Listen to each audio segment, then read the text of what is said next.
皆さん、こんにちは。EX ジャパンの高井です。いつも EX 日本電力先物をご愛顧いただきありがとうございます。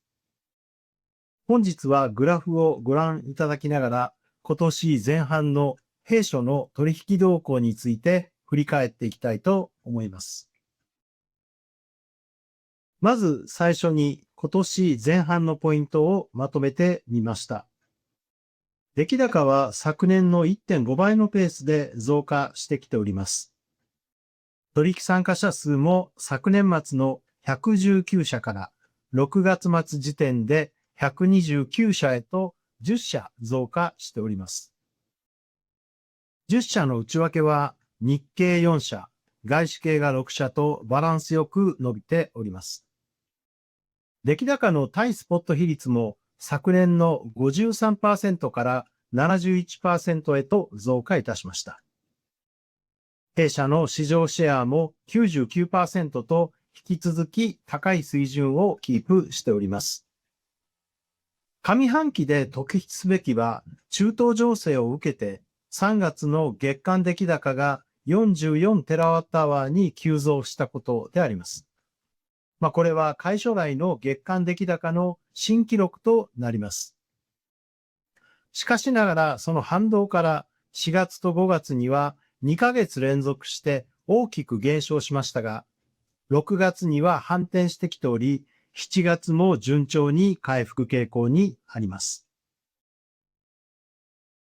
それではここからグラフを使って見ていきたいと思います。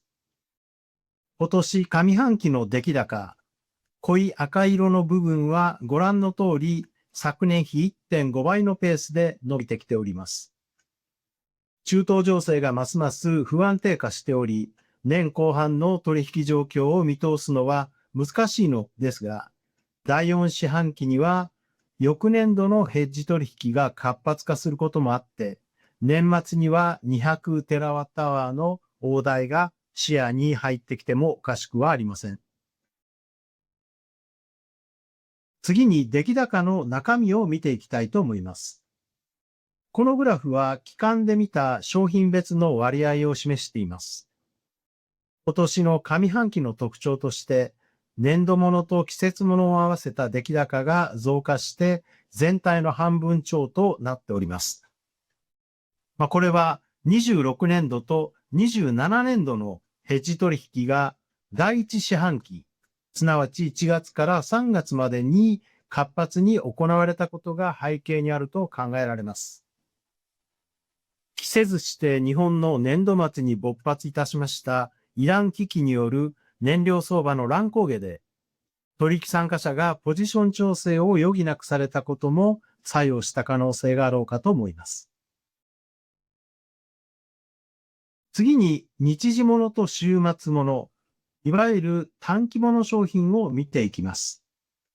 これを見ると今年は上半期だけで昨年1年間の短期物の取引量を超えてきております。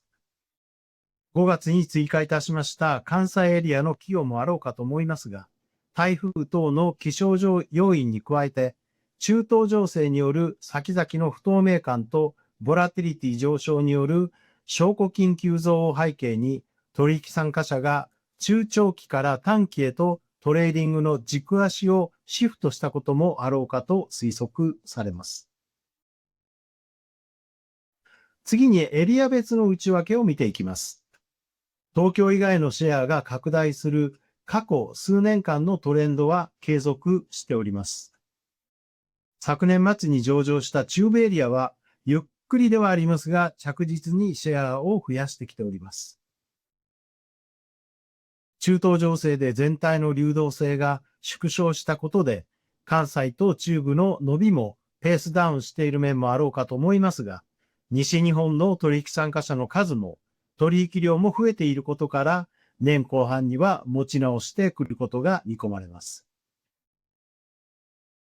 次に対スポットでの割合を見ていきます。ご覧の通り、昨年5割を超えた比率が今年は7割を超えてきており、着実に先物の相対的な規模が拡大しております。しかしながら、3月末に大手事業者による長期 PPA が満期を迎えたことから、4月以降、イラン危機で先物の取引量が減少する一方で、PPA がなくなった事業者の取引がスポットでの取引量を大きく押し上げてきております。年後半には比率の伸びが少し鈍化するかもしれません。次に、弊社の市場シェアですが、年前半も引き続き極めて高い水準をキープしております。弊社といたしましては、いくら高いシェアとはいえ、常に謙虚にお客様の声を聞きながら、既存商品の利便性の向上と新商品の投入を通じて、皆様に選ばれる取引所の地位を維持していきたいと思っております。次に取引参加者の動向を見ていきます。昨年末には119社だった参加者数ですが、6月末の時点で129社に増加しております。内訳を見ると、日系が65社、外資系が64社と非常にバランスが取れた構成を維持しております。弊社の流動性の源泉は、顧客基盤の多様性、すなわちダイバーシティであり、今後も国内外でこの基盤を拡大していく所存でございます。先ほどのスライドでは、今までに弊社で取引実績のある参加者の動向についてご説明しました。このグラフでは、その中でも特に活発に取引に参加しているプレイヤーについて分析しております。今年の上半期には昨年同様に57社が日々活発に市場に参加しております。興味深い点は黒で示した月に1テラワットアワー以上取引するプレイヤーが2年前は3社、昨年は7社だったものが今年の前半には10社に増加してきている点であります。同様に赤で示しました月に500ギガワットアワーから1テラワットアワー取引するプレイヤーも2年前の5社から昨年は7社、そして今年前半には8社に増加しております。このように顧客基盤の全体数を拡大しながら活発にお取引いただくプレイヤーの数を増やしていくことで、さらなる流動性の向上を目指していきたいと考えております。次のこのグラフは、取引参加者の属性別に出来高を分析したものであります。